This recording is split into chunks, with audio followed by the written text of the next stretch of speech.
So I have a question for you. What does school teach you about money?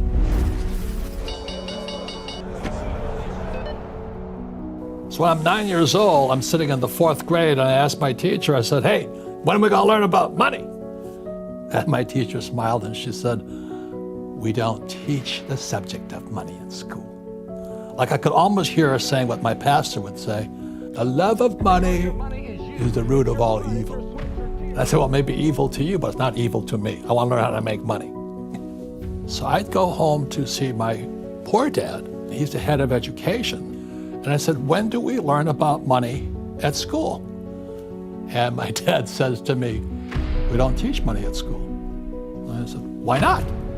He says, well, the government won't let me. I'm going, why doesn't the government teach us about money? So the question kept haunting me, why don't we teach the subject of money at school? And that's where it started.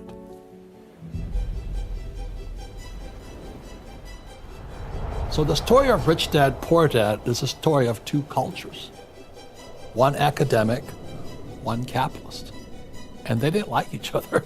Here's my poor dad, who was an academic elite, and my rich dad who says, you have to learn how to sell. What separated my rich dad and my poor dad were two pieces of paper.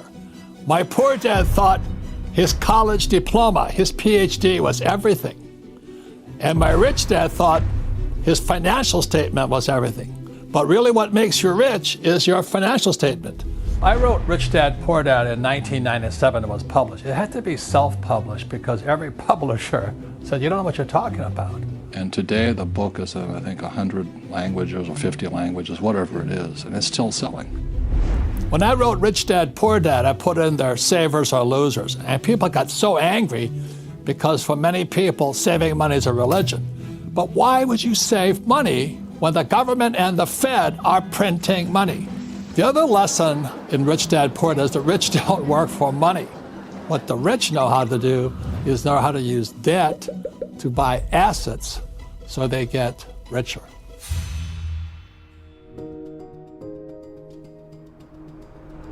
In 1967, I hitchhiked from New York, where I was in school, and I went to Montreal, Canada for Expo 67, the World's Fair in the Future.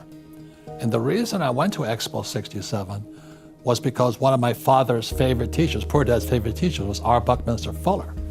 And Buckminster Fuller had built the geodesic dome, which was a U.S. pavilion at Expo 67. So in 1981, Fuller put on a seminar in Kirkwood, California, near Lake Tahoe. It was called The Future of Business. And he asked our class, what does God want done? In 1994, Robert and I were financially free.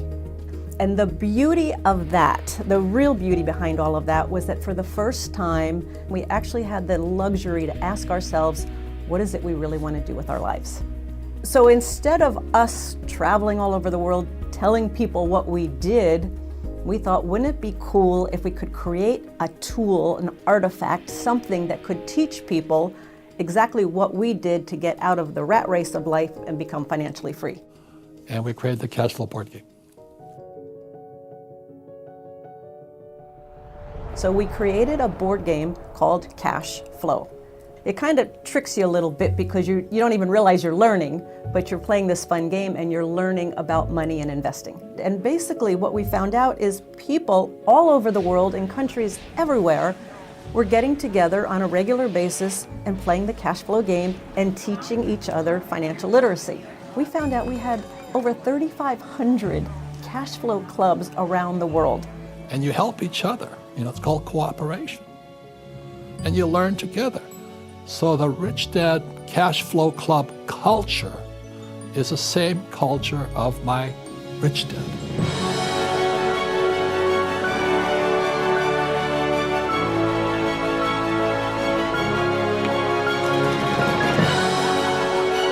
I learned business skills that you need in real life to succeed and to do well in business and investing.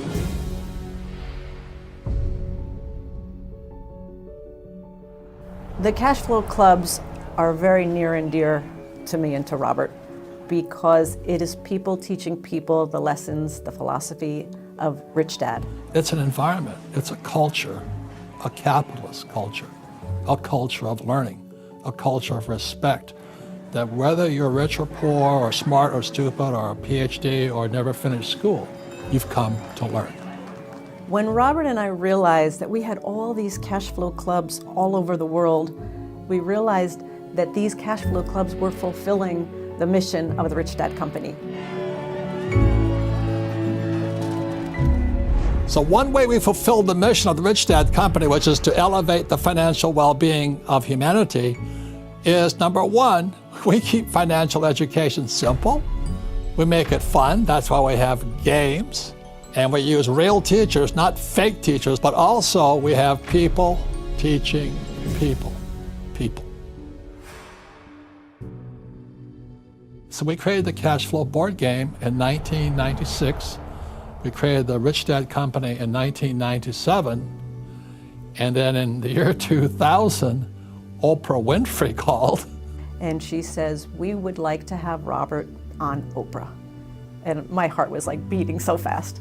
So suddenly, I go from nobody knew who I was. I walk on stage with Oprah Winfrey, probably the most famous, powerful woman on planet Earth.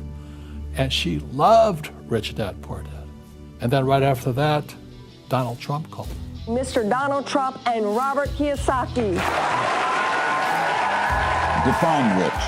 Forbes defines it as $1 million a year in passive income, whether you work or not. Explain for us, Robert, how there is no middle class anymore. Well, there's many reasons for that, but the middle class is not getting ahead. The rich are increasing, but the tax laws are written against the middle class.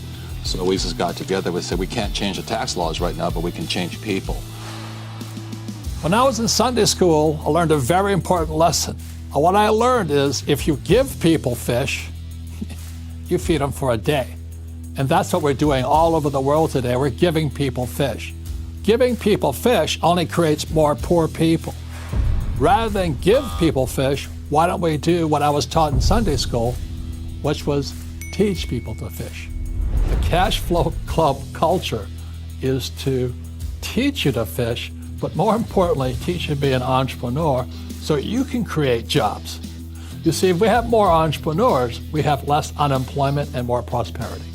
It's time we teach people about money.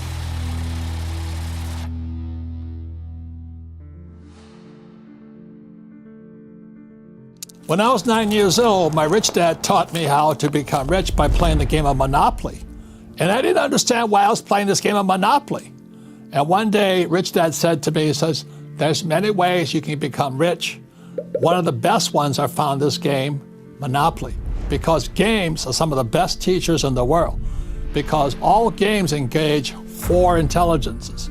Number 1 is your mind. Number 2 are your emotions, fear and anger and sadness. Number 3 is physical. I mean, how can you learn to walk if you don't fall down? And number 4 is spiritual intelligence. As Maria Montessori said, what the hand does, the mind remembers. The difference between the cash flow game and Monopoly is this here. It's called a financial statement. And a financial statement, as my rich dad always said to me, says, my banker has never asked me for my report card yet. Because when you graduate from college or high school, the banker wants to see one thing. They want to see your financial statement. Most people don't even know what a financial statement is, let alone how to read one. If you don't know where you stand financially, you don't know where your cash is coming from or going, it makes it very difficult to succeed in the real world. When you look at a financial statement, here we have it, an income statement, income expense, and then you have the balance sheet, asset and liabilities. The poor and middle class work for a paycheck. They work for money. They want high income. What the rich work for are assets. So Rich Dad is one of the only companies that teaches you how a financial statement works, so you can see whether you're getting richer or poor, even if you don't have a college diploma.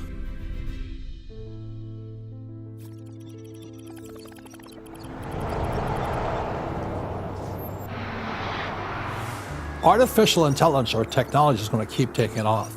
What that's going to do is create more unemployment. Think about it this way.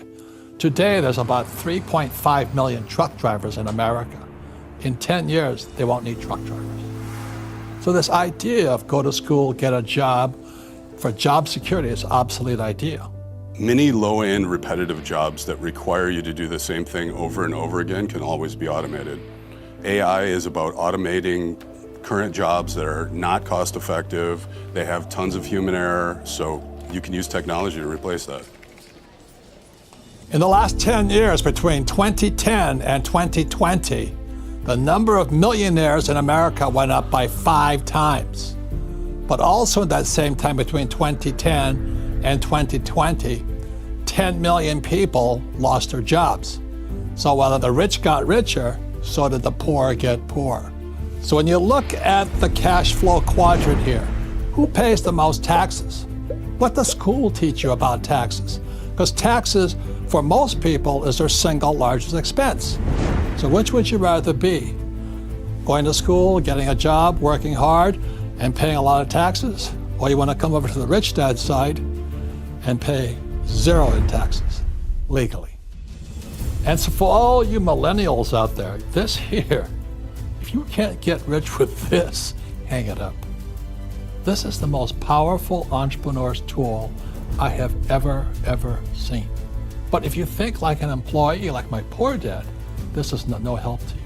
My friends all went to college pursuing their safe and secure job and future, and come to realize that when they graduate, they can't find that safe and secure job. We were taught to think so small and not think bigger. And if you do choose to be, for example, a dentist, or if that's your passion, then why aren't we also taught that there's different fields we can enter? So you can own the dentist office, right? Not just be an employee.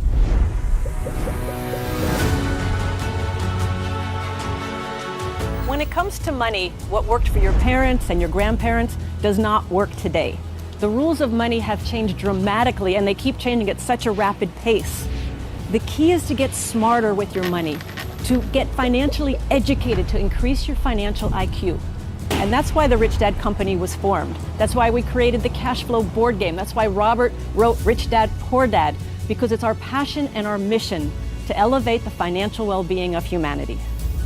So I ask you again, what did school teach you about money? And if it was like me, which was nothing, then maybe consider joining a cash flow club and dedicating some time to learn about what my rich dad taught me. It's a culture of capitalism. It is a culture of generosity. And the reason that's important is because, like it or not, we all use money.